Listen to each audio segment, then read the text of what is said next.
ఇప్పుడు పవన్ కళ్యాణ్ పోటీ చేయబోయే పిఠాపురం స్థానానికి సంబంధించి ఆయన ప్రత్యర్థి ఎవరైతే ఉన్నారో వైసీపీ అభ్యర్థి వంగా గీత.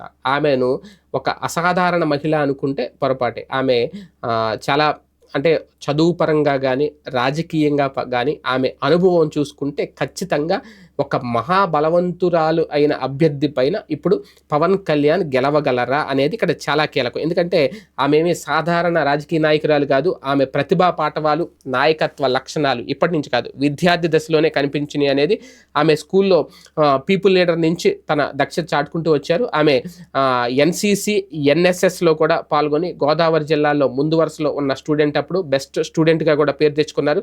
ఆమె లీడర్షిప్ క్వాలిటీస్ విద్యార్థి దశలోనే పెంచుకుంటూ వచ్చారు. ఆమె 1983 నుంచి పాలిటిక్స్లో ఉన్నారు. ఆమె 1985 నుంచి 87 వరకు కూడా మహిళా శిశు సంక్షేమ రీజనల్ చైర్పర్సన్గా పనిచేశారు. ఎన్టీఆర్ జమానాలో ఆమె కీలక పదవుల్లో రాణించారు. ఆమె 1995లో కొత్తపేట జెడ్పీడీసీగా గెలిచిన తర్వాత 1995 నుంచి 2000 వరకు తూర్పుగోదావరి జిల్లా జెడ్పీ చైర్పర్సన్గా పనిచేశారు.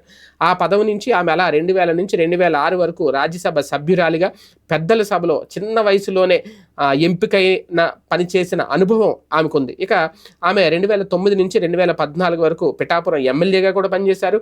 ఆమె 2019లో వైఎస్ఆర్ కాంగ్రెస్ పార్టీ తరఫున కాకినాడ లోక్సభ స్థానం నుంచి బరిలోకి దిగి గెలిచారు.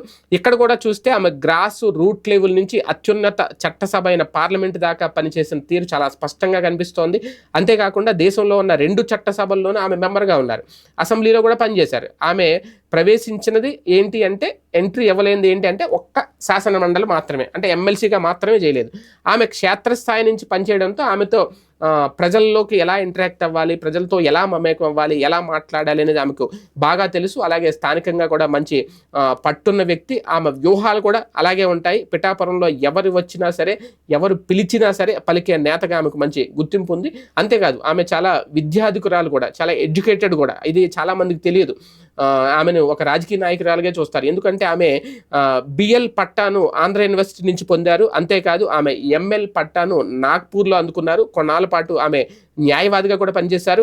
అంతేకాదు ఆమె ఎంఏ పాలిటిక్స్ కూడా, పబ్లిక్ అడ్మినిస్ట్రేషన్లో కూడా చేశారు. సైకాలజీలో ఎంఎస్సీ చేశారు.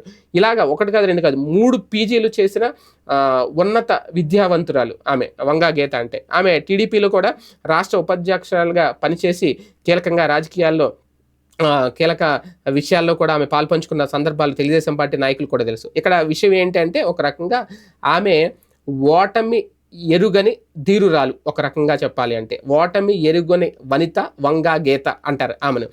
ఆమె ప్రతిసారి కూడా గెలుస్తూనే వస్తున్నారు, ఎక్కడి నుంచి పోటీ చేసినా సరే. ఇప్పుడు పవన్ ప్రత్యర్థిగా పిఠాపురంలో నిలబెట్టడం అనేది జగన్మోహన్ రెడ్డి గారికి ఒక బెస్ట్ చాయిస్. జనాలు కూడా అదే అంటున్నారు. ఇప్పుడు మొత్తం ఆమె బయోడేటా, ఆమె ప్రొఫైల్ చర్చిస్తున్నారు. ఆమె గురించి ఇప్పుడు ఒక టఫ్ పోటీ ఇవ్వడానికి ఆమె రెడీ అవుతున్నారు. కాకపోతే అక్కడ పవన్ కళ్యాణ్ కాబట్టి, పైగా కాపు సామాజిక వర్గం, ఇద్దరిది కాపు సామాజిక వర్గం, ఈమెకు కూడా కాపు సామాజిక వర్గం అండ ఖచ్చితంగా ఉంటుంది. మరి ఇక ఆయన ఎవరి గెలుపు నల్లేరు మీద నడక అనేది వేచి చూడాలి.